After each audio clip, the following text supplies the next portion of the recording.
சப்பாத்திக்கு மாவு பிசைஞ்சிடலாம். 2 கப் கோதுமை மாவு, மாவுக்கு தேவையான அளவு உப்பு,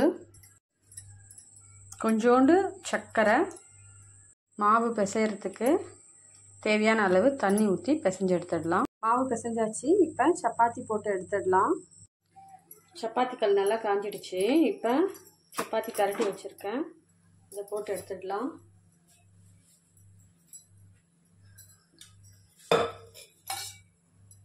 கொஞ்சம் எண்ணெய் விட்டுக்கோங்க.